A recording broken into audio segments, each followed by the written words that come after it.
নমস্কার বন্ধুরা, আজকে কুলো ড্রয়িং নিয়ে চলে এসেছি। একটা ফাঁকা সাদা কুলো আমি নিয়েছি, দোকান থেকে কিনেছি। এই রঙটা আমি করব। আগের দিন কুনকে পেন্টিংয়ের সময় কিন্তু এই রঙটা প্রস্তুত করা আমি দেখিয়েছি। কুলো রং করার সময় কিন্তু খুব সাবধানে করতে হবে, কারণ কুলোতে কিন্তু সারফেসটা প্লেন থাকে না, একটার উপরে একটা ওভারল্যাপিং করা থাকে। তো প্রত্যেকটা গ্যাপ কিন্তু খুব সুন্দর করে ফিল করতে হবে। সাইডের এই বর্ডারটা কিন্তু খুব ভালো করে করতে হবে, কারণ কি না এটাও কিন্তু এবড়ো খেবড়ো থাকে এবং মেনলি এখানে দড়ি বাঁধা থাকে বা কোনো তার দিয়ে পেঁচানো থাকে বলে কিন্তু খুব সুন্দর করে ফিলিংটা করতে হবে কালার দিয়ে, না হলে কিন্তু গ্যাপ থেকে যাবে, সাদা থেকে যাবে, দেখতে কিন্তু অসম্পূর্ণ লাগবে। এইখানে যেরকম দেখুন, আমি ওয়ান স্ট্রোকে কিন্তু এটা করতে পারবো না, গ্যাপ রয়ে গেল। তো আমাকে আরেকটা স্ট্রোক দিতেই হবে, কারণ কি না দড়ি বাঁধা আছে।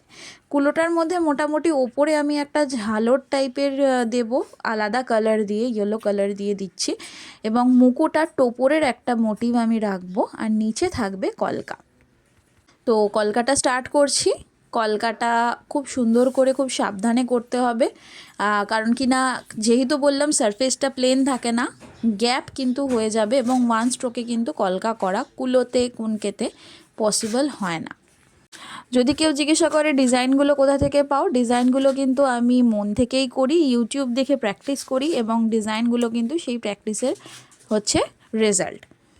কলকা ডিজাইন কিন্তু হাতের বা তুলির টানের ওপর ডিপেন্ড করে। হাত কিন্তু খুব স্টেডি না থাকলে কলকা খুব ভালো হয় না। কলকা কিন্তু বেঁকে গেলে, খুব এবড়ো খেবড়ো হলে খুব বাজে লাগে দেখতে। তো তুলিটার টান বা হাতের কন্ট্রোল, তুলিতে জলের কন্ট্রোল, রঙের কন্ট্রোল কিন্তু খুব বেশি পরিমাণে থাকতে হয়। অন্যান্য ড্রয়িংয়ের ক্ষেত্রে যেরকম তুলিতে জল আর রঙের কন্ট্রোল হলেই হয়, হাতের কন্ট্রোল অবশ্যই দরকার পড়ে, কিন্তু কলকাতে কিন্তু খুব স্টেডি হাত না থাকলে সমস্যা হয়, কলকা কিন্তু ফুটিয়ে তোলা যায় না। কলকাতে সাধারণত খুব মেন কিছু সাবজেক্ট থাকে না, জাস্ট লতা পাতা থাকে বলে কিন্তু স্টেডি হ্যান্ডের মানে স্টেডি টানটা খুব দরকার হয় হাতের। তো এখানে আমি ঝালরটা করে ফেলেছি। এখানে একটুখানি আমি ফাঁকা লাগছে বলে একটুখানি আমি আর কলকা অ্যাড করছি, নাহলে আমি ভেবেছিলাম এটা ফাঁকাই রাখবো, কিন্তু বড্ড বেশি ফাঁকা লাগছে। তো এখানেও একটা কলকা আমি করছি। রঙের সমতা বজায় রাখতে হবে, রং কিন্তু কোথাও কম কোথাও বেশি হলে ভালো লাগবে না, সুতরাং বারবার করে রং নিয়ে কিন্তু আমাকে করতে হবে। যেহেতু সারফেসটা মসৃণ না, সেহেতু কিন্তু রঙটা একটু বেশি পরিমাণেই লেগেছে। এবারে আমি সাইডের কলকাটা করছি। সাইডের কলকাটাতে আপনারা বুঝতে পারবেন যে কতটা প্রবলেম হয় একটা কুলোয় কাজ করতে গেলে। সারফেসটা বড্ড এবড়ো খেবড়ো থাকে, সাফিসিয়েন্ট কালার বা জল যদি তুলিতে না থাকে তাহলে কিন্তু সমস্যা হয়। আবার খুব বেশি জল হয়ে গেলেও কিন্তু সমস্যা হয়, বেতের মাঝখানে মাঝখানে কিন্তু রঙগুলো ছড়িয়ে পড়ে। তো খুব সাবধানে জল আর রং মিক্সড করে আপনারা করবেন। বারবার রং নিয়ে করতে হচ্ছে ঠিকই, কিন্তু এখানে যেরকম তুলিতে জল আর রঙের সমতাটা বজায় রয়েছে বলে বেশি এবড়ো খেবড়ো হচ্ছে না জিনিসটা। একটু কম আমাকে মেহনত করতে হচ্ছে এইখানটাতে। এটা মোটামুটি 10x স্পিডে আমি দেখিয়েছি, রিয়েল টাইম মেনটেন করার চেষ্টা করেছি বেশ কিছু জায়গায়, কিন্তু কলকা করতে গেলে কিন্তু খুব সাবধানে এবং সন্তর্পণে করতে হবে। এখানে প্রথমে মুকুটটা আমি এঁকে নিচ্ছি, পার্টিকুলার কোনো স্টাইল না, পার্টিকুলার কোনো ডিজাইন না, জাস্ট মন থেকে আসছে যেটা সেটাই আমি এঁকে যাচ্ছি। কেমন লাগলো অবশ্যই কমেন্টে জানাবেন, ভালো লাগলে লাইক করবেন, শেয়ার করবেন, চ্যানেলটাকে সাবস্ক্রাইব করে দেবেন। এখানে আমি টোপরটা আঁকবো। টোপর আঁকা কিন্তু খুব সিম্পল, কিন্তু শোলার যে ফুলগুলো থাকে সেইগুলো কিন্তু খুব সাবধানে বোঝাতে হবে, নাহলে কিন্তু বোঝা যাবে না। তো চেষ্টা করেছি ওয়ান স্ট্রোক ওয়াটার ড্রপ দিয়ে করার।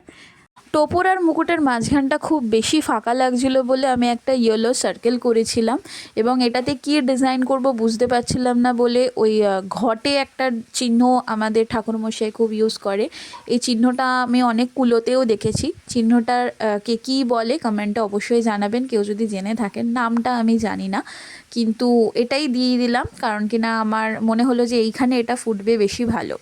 তো ইয়েলোইশ একটা ব্যাপার যেহেতু কুলোতে অলরেডি চলে এসছে, আমি ইয়েলো দিয়ে কিন্তু সাদার মধ্যে একটু হাইলাইট করে দিচ্ছিলাম, এবং সাইডগুলোতে কিন্তু 3টে ইয়েলো লাইন দিয়ে আমি ডটের মাধ্যমে কুলোর বর্ডারটাকে ডেকোরেট করেছি।